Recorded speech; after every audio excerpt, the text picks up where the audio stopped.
My name is Carrie R. Nelson, and I am 30 years old. The moment I walked into my apartment, something felt off, even though nothing looked wrong.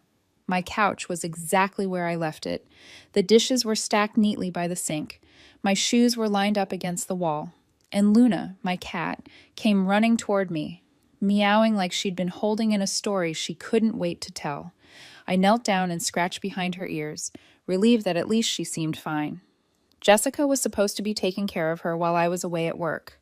That was the only reason she had my spare key. Feed Luna, clean the litter box, and leave. Nothing else.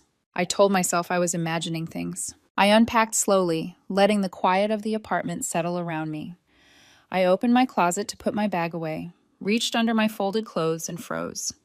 The stack of cash I kept there looked smaller, not drastically, just enough that my stomach tightened before my brain could catch up. I counted it once, then again, faster this time. My chest started to ache as I finished. $5,000 was gone. I sat down on the edge of my bed, the money clenched in my hands, staring at it like it might explain itself if I waited long enough. I hadn't spent it. I hadn't miscounted. I knew exactly how much was there. I'd built that stash paycheck by paycheck, adding to it deliberately, carefully. Someone had taken it. There was only one person who had access to my apartment while I was gone. I called Jessica, straight to voicemail. I called again. Nothing. I didn't bother texting. I grabbed my keys and drove to my parents' house, my mind looping through excuses that didn't hold up. The drive blurred together, my hands gripping the steering wheel so tightly my knuckles hurt. $5,000 wasn't pocket change. This wasn't borrowing $20 and forgetting to mention it. This was theft. I walked into my parents' house without knocking. They were all sitting around the kitchen table eating dinner, like nothing in the world was wrong. Jessica was scrolling through her phone with one hand, eating with the other. My parents looked up at me, their expressions neutral, almost annoyed, like I was the disruption. I didn't sit down. I didn't take off my jacket. "You took my money," I said. Jessica didn't even look up at first. She finished chewing, wiped her mouth with a napkin, then met my eyes like this was a casual conversation. "Yeah," she said. "I did." For a second, I thought I'd misheard her. "I bought a ticket to Hawaii." I laughed. Not because it was funny, but because my brain didn't know how else to respond to something so absurd. $5,000, Jessica? Are you serious? My mother sighed. "Carrie, do we really have to do this now?" I turned to her. "Did you hear what she just said? She stole $5,000 from me." My dad finally put his fork down. "Well, you shouldn't have left that much cash lying around." Something in my face twitched. It was in my closet, under my clothes. She had no reason to be in there. Jessica grinned, leaning back in her chair.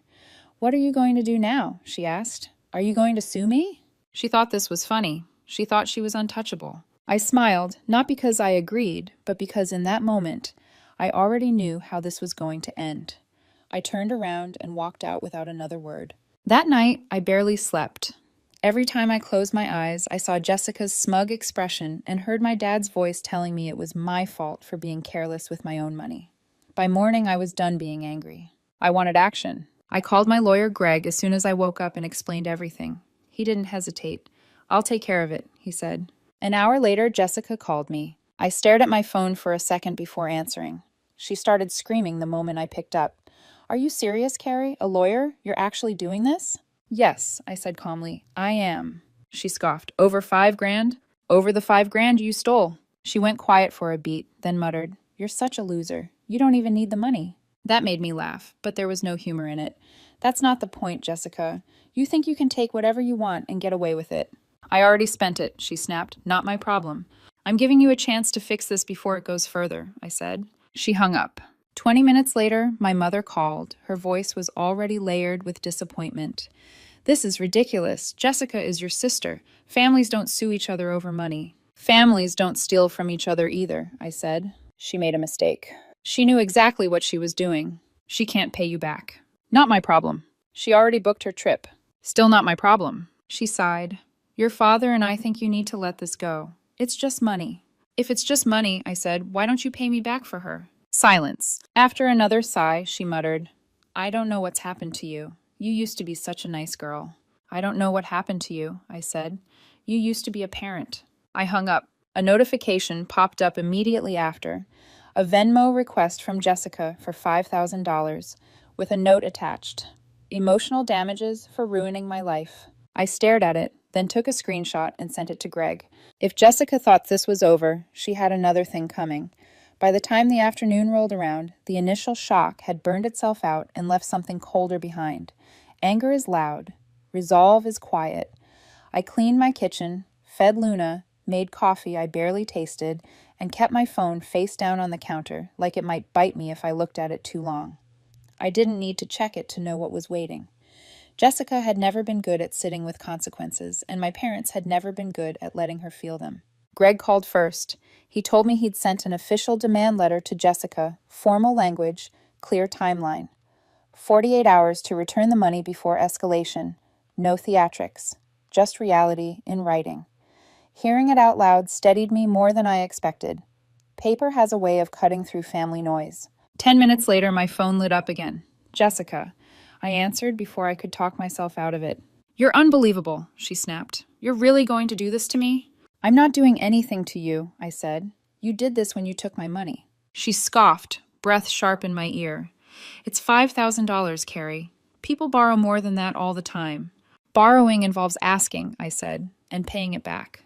I already told you I spent it, she shot back. So what do you want me to do? Pull it out of thin air? I want you to take responsibility, I said. For once. There was a pause, then her voice dropped, mean and quiet. You're really going to take your own sister to court? I'm giving you a chance not to let it get there, I said. She laughed, a short, bitter sound. God, you're pathetic. The line went dead. I didn't sit with it long because my mother called again almost immediately, like they were coordinating. Her tone had shifted from disappointment to something more manipulative, softer, almost pleading. This has gone far enough, she said. You're embarrassing us. I'm not the one who stole, I replied. You're tearing the family apart over money. No, I said. Jessica did that when she decided my savings were hers. She didn't mean it like that. Then how did she mean it? Silence, then the familiar pivot. She's struggling. That word, struggling. It had been used my entire life as a blanket excuse, laid gently over every mess Jessica made. Struggling meant don't question, don't push, don't ask for accountability. So was I when I was saving that money, I said. I still didn't steal from anyone. My mother sighed like I was exhausting her. Your father and I can't afford to pay you back for her. I didn't ask you to, I said. Well, then you need to accept that this is just how it is, she replied. Sometimes you have to be the bigger person. I felt something snap, clean and final. Being the bigger person has always meant being the quieter one, I said. I'm done with that. She hung up on me. I set the phone down and stared at the wall, the silence in my apartment suddenly heavy. The pattern was so clear it almost hurt. Jessica took. My parents minimized. And somehow I was expected to absorb the damage because I was the responsible one, the stable one, the one who didn't make waves. That evening there was a knock at my door. I didn't have to look through the peephole to know who it was. I opened it and found my father standing there, shoulders slumped, eyes tired, holding his keys like he needed something to do with his hands. He didn't greet me. He stepped inside like this was still his space to enter. You're off the case, he said, as if that meant anything. I leaned against the counter. No, I'm not. He rubbed his face, frustration leaking through the cracks. You're taking this too far. Jessica messed up, yes, but she's your sister. You don't throw family under the bus like this. I crossed my arms. Funny. I thought the same thing when she stole from me. He winced but didn't answer. You really want to take your own sister to court, he said again, like repeating it would change my mind. Would you say the same thing if I stole from her? I asked. He shifted his weight and looked away. That's what I thought, I said. He tried a different angle then, the one that always worked before. Her life hasn't been easy. I almost laughed. There it is. She needed a break, he continued. She wanted to reset. So she stole from me, I said flatly. That was the solution. It's just money, he insisted. If it's just money, I said, why don't you pay me back? He hesitated, and in that hesitation, I felt something click into place. You knew, I said slowly. You knew she took it. He didn't deny it. My stomach dropped, not from surprise, but from confirmation. You just hoped I wouldn't notice. It wasn't like that, he said weakly. Then what was it like? I asked. He exhaled. It's done. She already booked her trip. She's leaving in a week. Just let it go. I stared at him, the realization settling in like a weight. They weren't asking for forgiveness. They were asking for permission to get away with it. I smiled, and I could see the concern flicker in his eyes. I hope she enjoys her trip, I said. What does that mean? He asked. It means, I replied, that if she thinks she's getting on a plane without consequences, she's in for a surprise. He told me not to do anything drastic. I smiled again and said nothing. As soon as he left, I called Greg back. Change of plans, I said. I want to hit this where it actually matters. There was a pause on the line. What are you thinking? Can you freeze her assets? I asked. Her bank account, her cards. Another pause, then a low chuckle. Now that, he said, is interesting. Do it, I said. When I hung up, I felt calm for the first time since I'd found the missing money. Jessica had always believed consequences were for other people. My parents had spent years reinforcing that belief. By the next morning, they were all going to learn how wrong they were. I woke up the next morning to my phone vibrating like it was trying to crawl off the nightstand. Missed calls stacked on the screen, one after another, all from the same 3 names. Jessica, my mother, my father. I didn't answer any of them right away. I rolled onto my side, stared at the wall, and let myself enjoy the quiet for just a few seconds longer. Then I made coffee. By the time Greg called, I was sitting at my kitchen table, mug warm in my hands, Luna curled up beside me like nothing in the world was wrong. Greg didn't waste time. I take it you've noticed, he said. Oh, I've noticed, I replied, a smile creeping onto my face despite myself. What exactly did you do? He explained it calmly, like he was describing a routine procedure. He'd filed for a temporary restraining order tied to the theft and flagged Jessica's use of the stolen money as fraud. Because she'd used it for a large purchase, her plane ticket, it triggered an automatic review. Her bank accounts were frozen. Her credit cards flagged. Any pending transactions halted. She's not going anywhere, Greg added. That's unfortunate, I said dryly. And one more thing, he continued. Your parents are now formally named in the action. I nearly choked on my coffee. What do you mean, named? They admitted they knew about the theft and did nothing to stop it, Greg said. Legally, that makes them accessories. I leaned back in my chair, the pieces finally snapping together. For the first time, the panic I'd been feeling cracked and gave way to something steadier. So what happens now? They have 48 hours, he said. Either the money is returned in full or this proceeds. And trust me, with their finances, they don't want this to go any further. I thanked him and hung up. Almost immediately, my phone rang again. Jessica. I answered this time. She exploded the second she heard my voice. What the hell did you do, Carrie? My flight was canceled. My bank account is frozen. I can't even buy a cup of coffee. Fix this. Now. I took another sip of coffee. Not my problem. You can't do this to me, she screamed. I didn't do anything wrong. You stole from me, I said calmly. This is just the consequence. I already spent it, she shot back. I don't have it. Then you should start figuring things out, I replied. Her voice cracked. You're ruining my life. I laughed softly. No, Jessica, you did that all by yourself. I hung up before she could say anything else. Less than an hour later, there was pounding on my door. I opened it to find my parents standing there, my mother already pushing past me like she owned the place.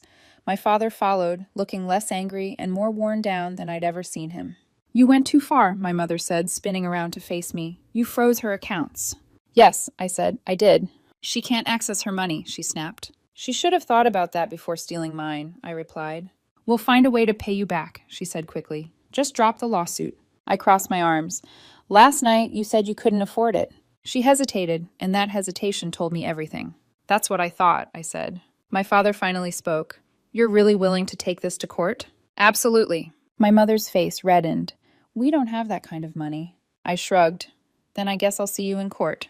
They went quiet, not storming out, not yelling, just standing there, realizing for the first time that I wasn't backing down.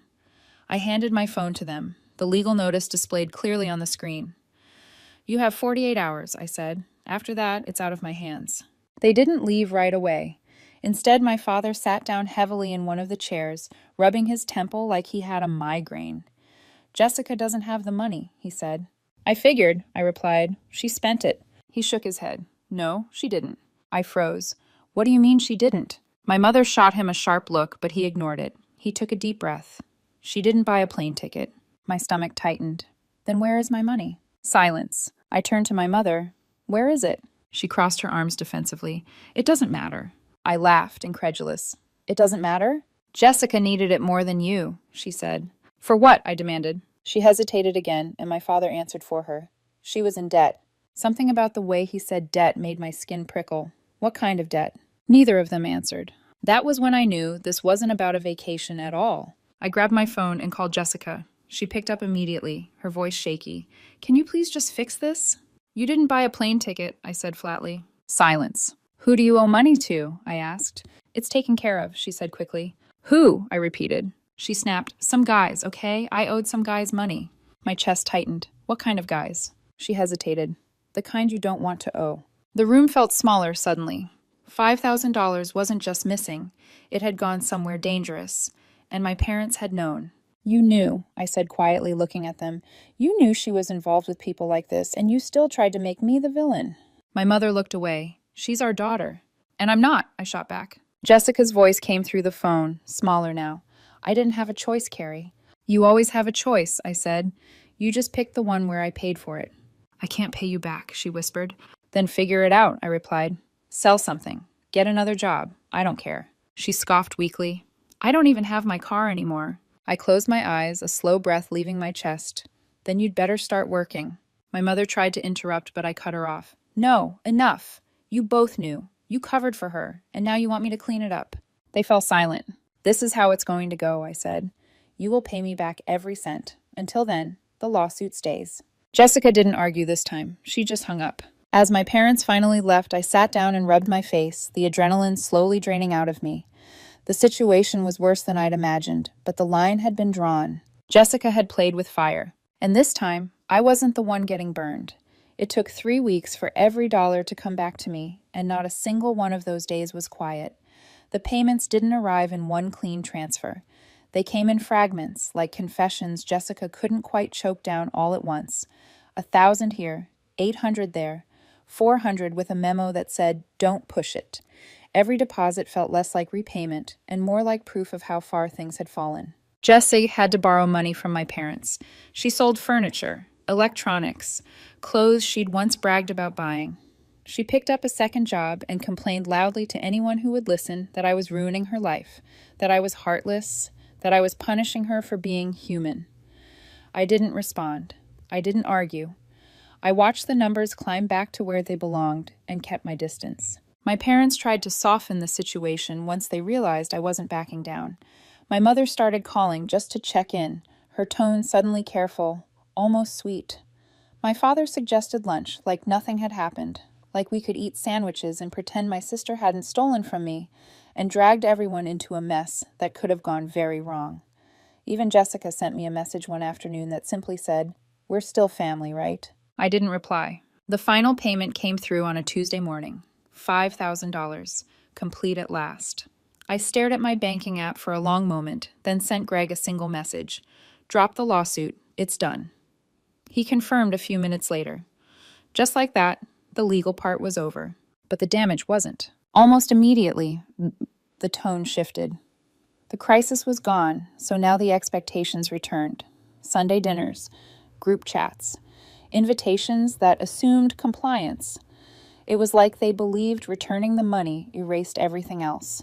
The lies, the theft, the cover-up. The moment my own parents looked me in the eye and told me it was my fault for trusting my sister. One Sunday, my phone buzzed with a text from Jessica. "Mom's making a big dinner tonight. You should come." I stared at it for a long time before replying. I'm busy. I wasn't. I just wasn't willing to step back into a room where I was expected to pretend nothing had changed.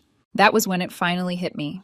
I had always been the responsible one, the fixer, the quiet backup plan, the one who didn't need help and therefore didn't deserve protection. When Jessica stole from me, it wasn't a betrayal to them. It was an inconvenience, something I was supposed to absorb and smooth over because that's what I'd always done. But I wasn't doing it anymore. Weeks passed. I didn't call. I didn't visit. My parents tried a few more times, then less often. Jessica stopped pretending to apologize and went back to acting like I'd wronged her. Eventually, the noise faded into something distant and dull. I still have my sister's number in my phone. I haven't blocked it. I don't need to. Silence says enough. I got my money back. That was never the real victory. The real victory was realizing I didn't have to stay in a family where accountability only applied to one person. I didn't have to keep paying the price for being the stable one. I didn't have to be the safety net anymore. My name is Carrie R. Nelson, and I didn't lose my family over $5,000. I lost them the moment they decided I was expendable.